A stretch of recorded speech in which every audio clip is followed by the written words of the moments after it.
Long lines at Oahu's two voter service centers made for a long night for voters, standing for more than 4 hours, and for everyone else waiting for election results. Gina Mangieri followed up with elections officials to find out what happened and what needs to change next time around.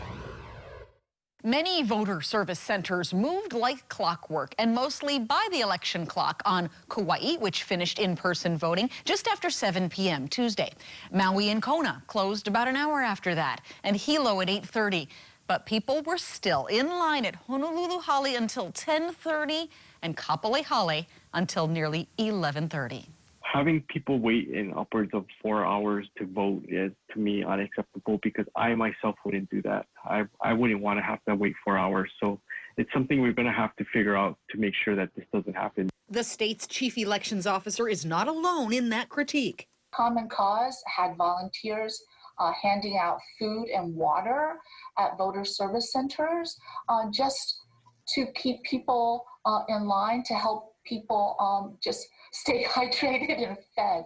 The state elections boss says the backlog was in processing new same-day voter registrations, not a shortage of voting machines. My understanding was they added another terminal roughly in that 10 o'clock in the last hour to speed up the process.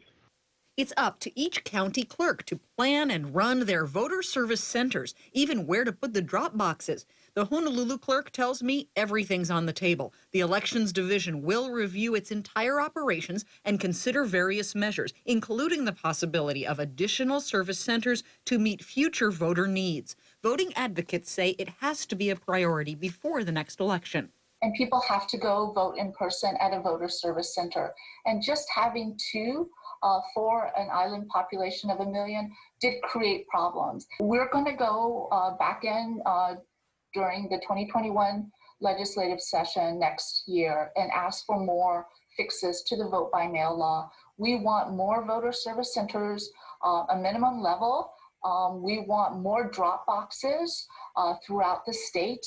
Nago says they'll try again to get additional short-term surge centers for remote areas. We did try and amend the law so that we could add additional voter service centers for smaller periods. In Hana, for example, if we could find a facility for 3 days, like 2 days before election, any election day, those 3 days would be better than nothing. 550,000 people voted by mail and drop box, but voting officials and advocates do not disparage the 30,000 who wanted to or had to vote in person, thousands of them on the final day. We did receive reports about people who timely registered to vote, double-checked their address to make sure their address was correct on the state's website, but still did not receive their mail, did not receive their ballot in the mail. People who are houseless and unsheltered do not have a permanent address, and they need to go vote.